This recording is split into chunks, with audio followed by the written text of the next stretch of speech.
Bonjour à tous, ici Manon Fabre. Bienvenue sur ma chaîne, où on explore ensemble le monde des aliments, leur composition et les critiques qui en découlent.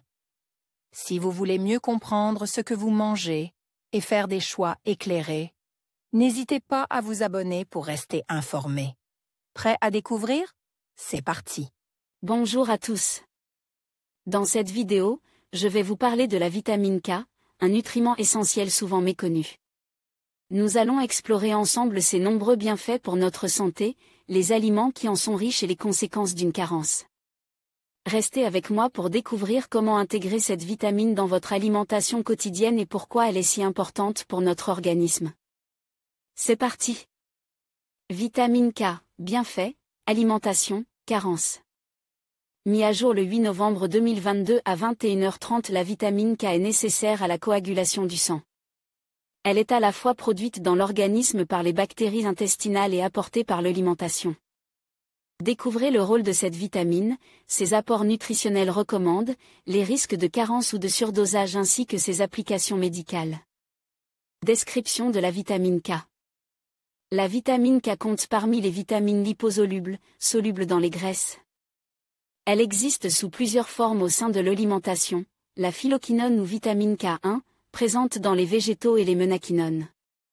Ou vitamine K2, apportée par les aliments d'origine animale. Rôle dans l'organisme. La vitamine K est connue depuis longtemps pour son rôle dans la coagulation du sang, elle permet d'activer plusieurs facteurs de la coagulation et ainsi d'éviter les hémorragies 1. Les chercheurs ont découvert depuis peu qu'elle est essentielle à la santé des os, facilitant l'action de l'ostéocalcine, une protéine impliquée dans la calcification osseuse. La vitamine K serait indispensable à la croissance osseuse des enfants et des adolescents tout comme à la prévention de l'ostéoporose chez les adultes. 2. Référence nutritionnelle, apport nutritionnel conseil, référence nutritionnelle en vitamine K en microgrammes, g, par jour. 1. Enfants de 1 à 3 ans, 15 enfants de 4 à 9 ans, 25 enfants de 10 à 12 ans, 40 adolescents de 13 à 15 ans, 45 adolescents de 16 à 19 ans, 65 adultes, 45 femmes enceintes ou allaitantes, 45 personnes âgées de plus de 75 ans, 70. Les apports nutritionnels conseils pourraient être revus à la hausse. En effet, les recommandations sont pour le moment basées sur les quantités nécessaires pour obtenir une synthèse optimale des facteurs de la coagulation. La mise en évidence récente des besoins en vitamine K pour la production d'autres protéines telles que l'ostéocalcine, incite certains chercheurs à proposer des apports conseils supérieurs. En outre, la plupart des agences sanitaires recommandent un apport de 1 g par kilo de poids corporel et par jour. Ainsi, l'Autorité européenne de sécurité des aliments, EFSA, affixe une valeur nutritionnelle de référence, moyenne pour un adulte, de 75 g par jour. 2. Sources alimentaires de vitamine K. Les aliments les plus riches en vitamine K1 sont les légumes feuilles, épinards, salades vertes, les différents choux, les huiles de soja et de colza. Les autres légumes et huiles, les fruits, en fournissent de plus faibles quantités. Les aliments apportant de la vitamine K2 sont principalement les foies d'animaux et les produits laitiers fermentés, notamment les fromages, ainsi que le natto, un aliment japonais traditionnel à base de soja fermente. Les algues sont très concentrées en vitamine K. Certains micro-organismes présents dans le côlon produisent de la vitamine K, qui semble toutefois peu assimilée. 2. Apport en vitamine K en microgrammes, g, pour 100 g d'aliments, 3, pissenlit 778 épinards cuits 387 huile de soja 362 bêtes cuites 327.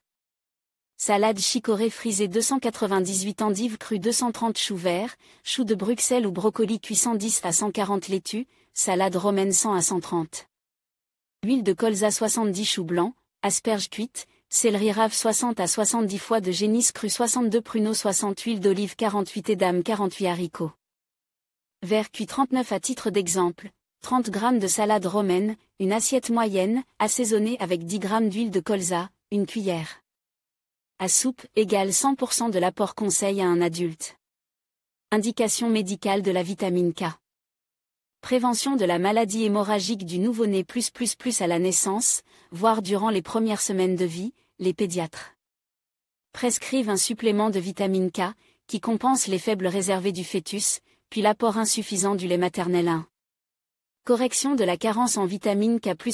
La vitamine K peut éventuellement être administrée par injection, lorsqu'existe une maladie qui empêchait son assimilation intestinale, mucoviscidose, maladie de Crohn.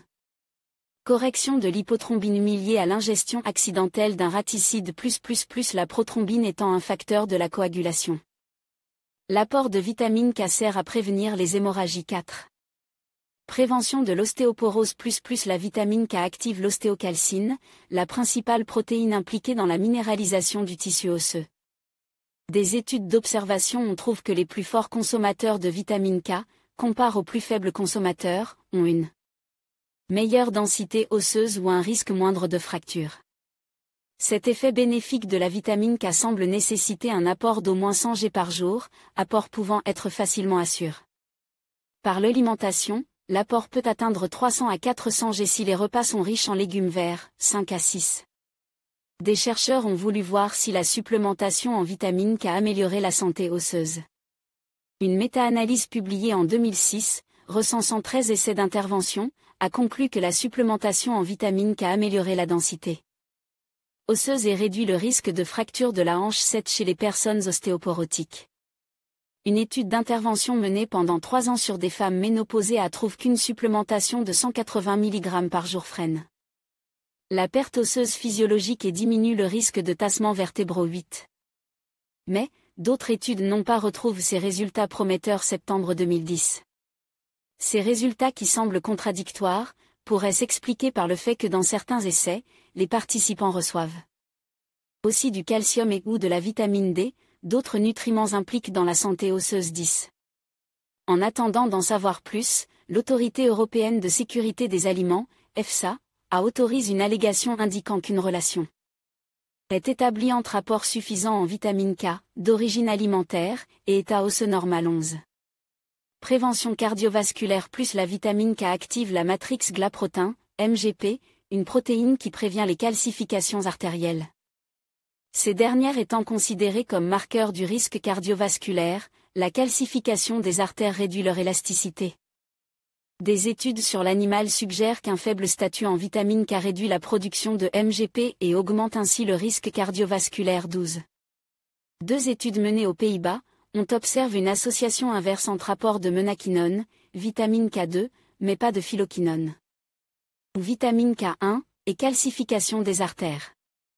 Dans l'une des études, les participants dont l'apport en vitamine K2 était compris entre 21,6 et 32,7 g par jour ou supérieur à 32,7 mg, avaient respectivement 27% et 57% de risque en moins de décéder par maladie coronarienne. Les coronaires sont les artères qui irriguent le cœur, 13 à 14. Dans une petite étude d'intervention menée sur 388 personnes âgées de 60 à 80 ans, la supplémentation en vitamine K1, 500 g par jour, pendant 3 ans, a permis de freiner la progression de la calcification des coronaires de 6% chez ceux qui étaient déjà porteurs de calcification au début de l'étude, comparativement à ceux qui ont reçu un placebo.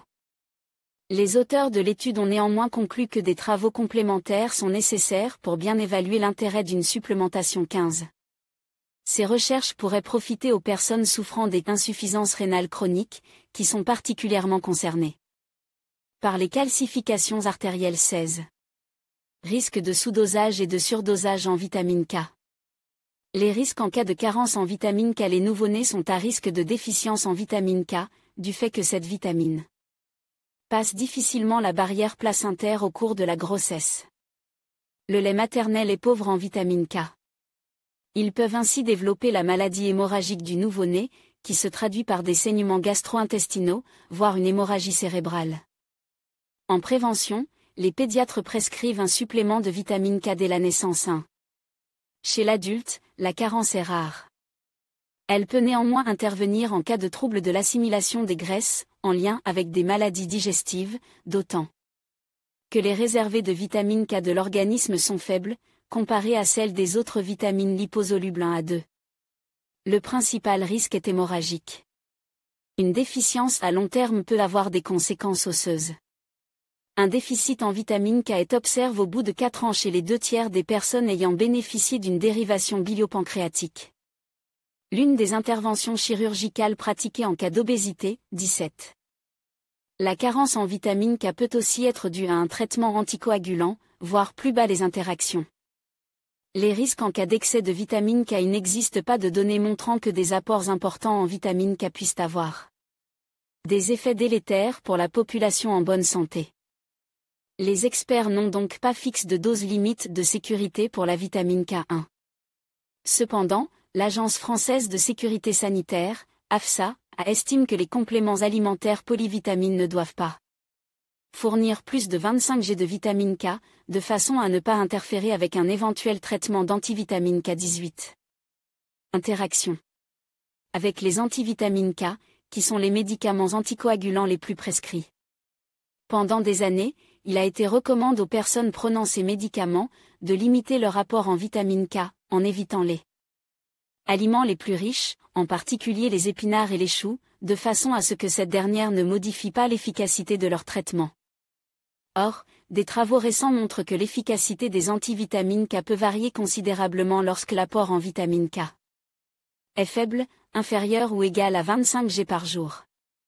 Des études cliniques ont montré qu'il y a un intérêt, notamment chez les personnes dont la réponse au traitement est fluctuante, à prescrire une supplémentation de 100 à 150 g de vitamine K par jour pour stabiliser le traitement. En pratique, il vaut mieux que les personnes traitées par antivitamine K mangent normalement des légumes verts et autres aliments riches en vitamine K et que leur dose de médicaments soit adaptée à leurs apports d'eux. Avec certains antibiotiques prescrits de façon prolongée, plusieurs semaines. Les antibiotiques sont susceptibles de détruire les micro-organismes intestinaux qui produisent de la vitamine K et ainsi d'altérer à moyen terme le statut en vitamine K.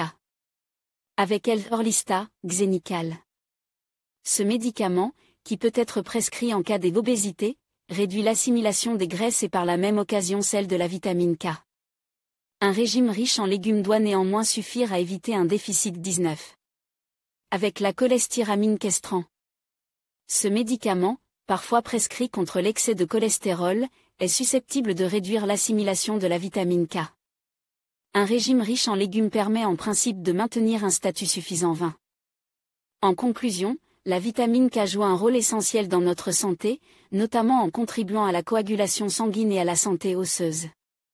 Pour bénéficier de ces effets, il est important d'inclure des aliments riches en vitamine K dans notre alimentation, tels que les légumes à feuilles vertes, les crucifères et certains produits laitiers. Une carence en vitamine K peut entraîner des problèmes de santé significatifs, il est donc crucial de veiller à un apport adéquat. En adoptant une alimentation équilibrée et variée, vous pouvez facilement intégrer cette vitamine bénéfique dans votre quotidien. Prenez soin de votre santé et restez informe sur les nutriments qui vous entourent.